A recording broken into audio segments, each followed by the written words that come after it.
Lo que vamos a tratar de escribir acá es el teorema de Mercer, que nosotros lo que estamos tratando de construir acá es que tengo datos, un vector de datos, y lo que estamos diciendo es que en este plano, ¿cierto? Podríamos construir lo que nosotros quisiéramos, pero existe una función o mapeo que me permite tomar estos datos y mapearlos a un nuevo plano. Y sobre este plano podría hacer yo todas las operaciones que quisiera. La gracia es que el concepto de kernel, por ejemplo, en el concepto de support vector machine, y lo vamos a ver en muchas otras formulaciones, lo que nosotros teníamos en el plano original era el producto entre distintos vectores de soporte. Entonces, cuando nosotros hacemos el mapeo, en realidad lo que nosotros estamos ocupando no es el producto individual de estos, sino que es el producto puntos de estos mapeos. Ahí es donde salía el concepto de que el kernel es algo implícito. ¿Okay? Entonces dijimos de que kernel puede ser cualquier función que satisface el teorema de Mercer. El teorema de Mercer es el equivalente, ustedes se acuerdan, ¿cierto?, de cuando teníamos matrices positivas y simétricas. Nosotros teníamos que podíamos descomponer la verdad en sus funciones propias y sus valores propios. Anotemos eso. Si la matriz A es positiva, o definida positiva, y simétrica, A la podíamos descomponer, ¿verdad?, como la suma de los valores propios y sus vectores propios. Lambda sub i eran los valores propios y b sub i los vectores propios, ambos de la matriz A.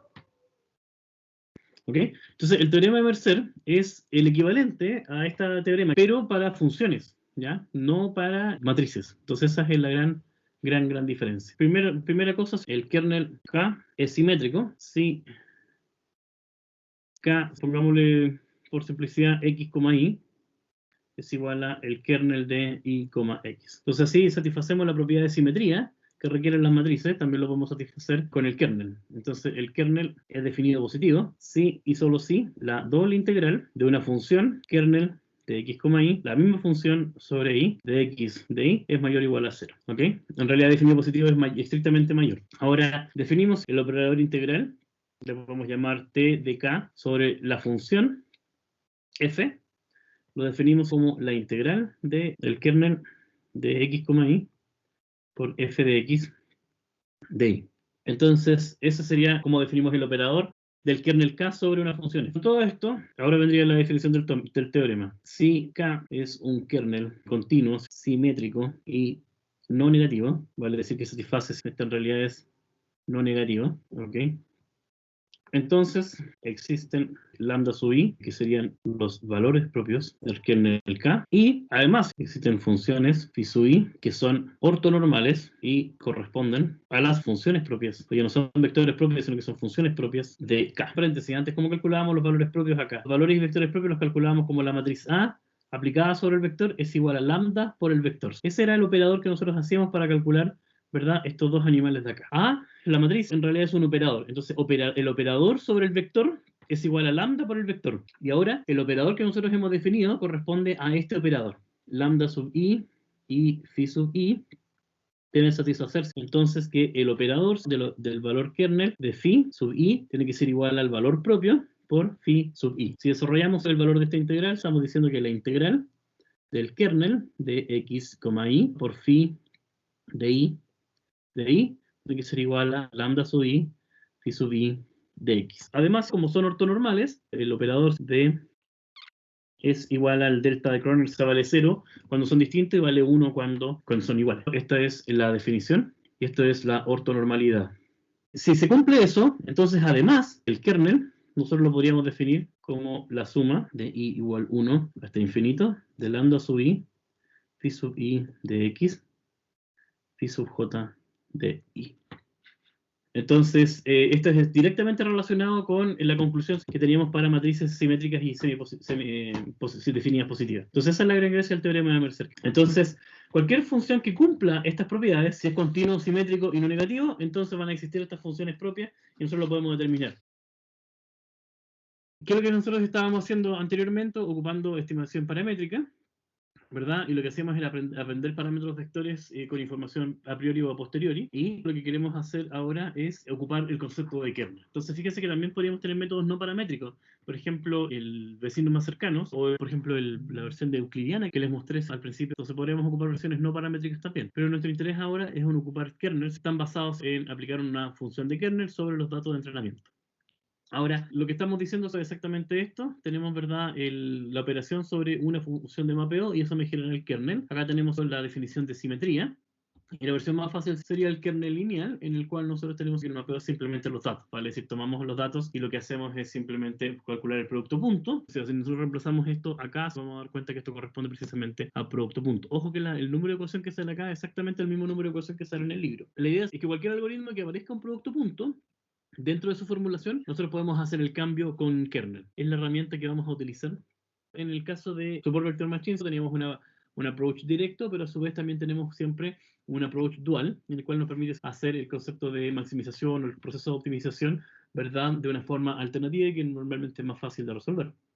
Si no, ¿para qué hacer la versión dual, cierto? Entonces, la idea es que muchos modelos podemos reformularlos en términos de esta representación dual, en el cual el concepto de kernel va a aparecer de forma natural. Entonces, fíjense que en la ecuación acá 6.2 tenemos, ¿cierto?, el modelo de regresión lineal, en el cual, ¿verdad?, tenemos los pesos que nosotros queremos estimar, tenemos el mapeo de los datos, eso les decía yo que nosotros podemos mapear los datos ocupando estas funciones. Fíjense que acá tenemos menos TDN, que es lo que ocupa el libro para definir las etiquetas, ¿verdad? Entonces esta es la estimación, el i-sombrero, perdón, y estas son las etiquetas que nosotros tenemos. Lo que estamos haciendo es calculando el i-sombrero menos el i al cuadrado, y esto me está determinando la media. Entonces este es el error medio cuadrático medio, y lo que tenemos acá son estos términos de regularización, que yo lo que les decía era que acotaba, ¿verdad?, el espacio de búsqueda de los parámetros W. Esto lo podemos cambiar, esto es solamente un ejemplo. Uno puede agregar, por ejemplo, factores de la norma, agregar otros términos de regularización para agregar o ponderar de distintas formas el espacio de búsqueda. Ahora, el libro que nosotros ocupamos guía ocupa este porque es uno de los más comunes. Entonces, si nosotros resolvemos esto, lo que tenemos que hacer, tenemos que calcular el gradiente igual a 0 y obtenemos el resultado de esto de acá.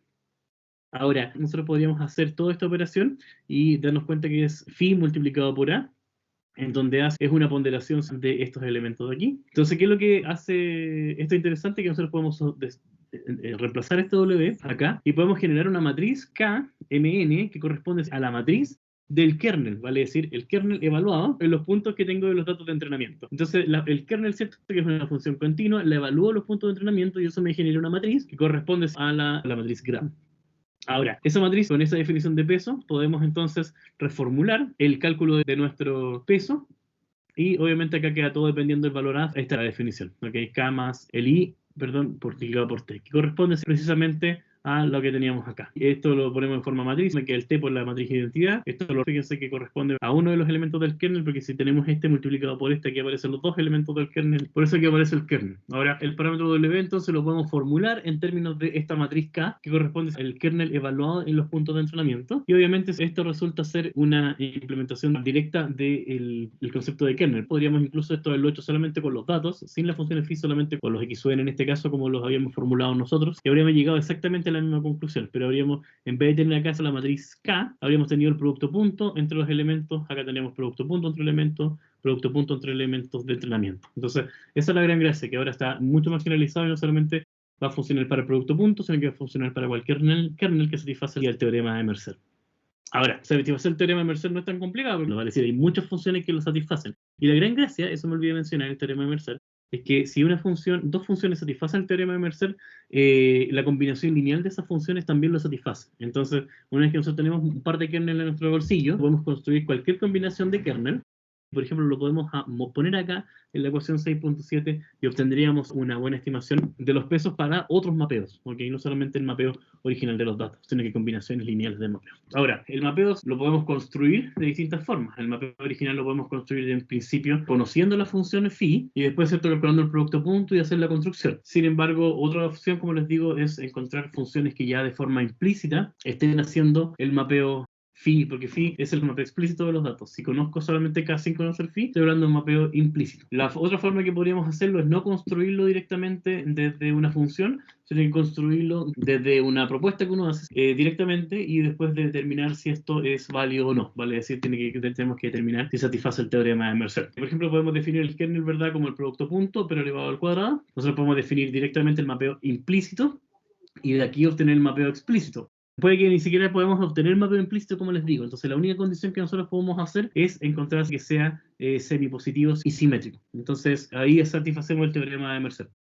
Como les decía, cuando yo tengo un kernel K1 válido y un término K2 válido, yo puedo hacer cualquier combinación lineal de ellos, y más aún, operaciones de los kernels para poder obtener nuevos kernels. ¿Okay? Por ejemplo, fíjense que acá puedo amplificar o atenuar un kernel, puedo operarlo sobre nuevas funciones, puedo hacer una función del kernel, puedo tomar el exponencial de un kernel, puedo hacer una suma de kernel, puedo multiplicar kernel, puedo hacer un kernel de otras funciones, etc. Yo se los expliqué solamente desde la perspectiva de Support Vector Machine, pero cualquier problema que tengamos, por ejemplo, como les mostré recién de regresión, se puede formular de alguna forma de que aparezcan productos puntos. Y si aparecen productos puntos, entonces le podemos embutir un kernel, y ese kernel tiene todas estas propiedades que nos permite resolver el problema, ¿verdad?, de una forma alternativa. Y no me refiero a alternativa de que sea más complicado o más difícil, sino que nos permite mapear los datos a un nuevo plano donde quizás el problema a resolver sea más simple.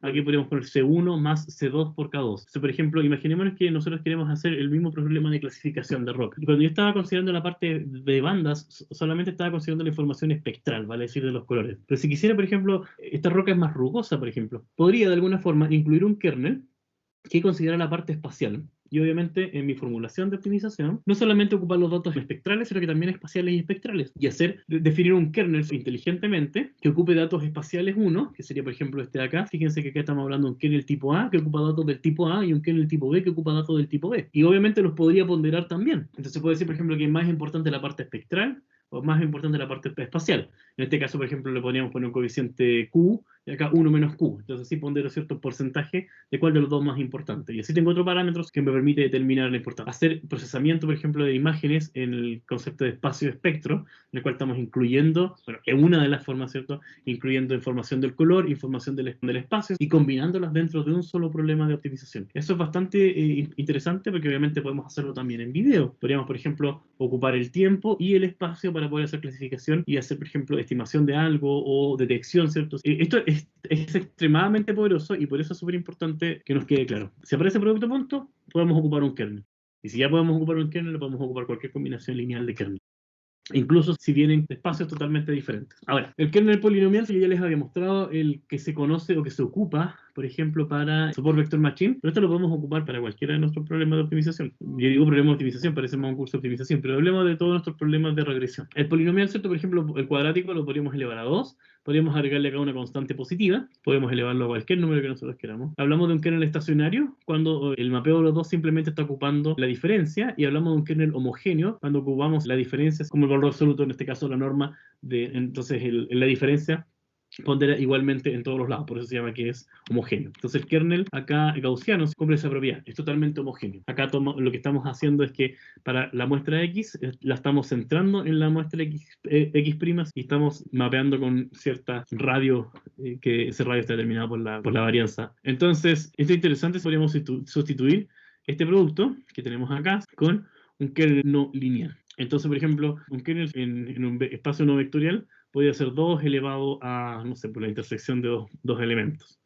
Y el sigmoide que aparecía en una de las tantas curvas, este de acá, el sigmoide, corresponde a la la tangente hiperbólica, ¿verdad?, de estos dos parámetros. Obviamente A y B son parámetros que uno puede tuitear, o sea, tunear, perdón.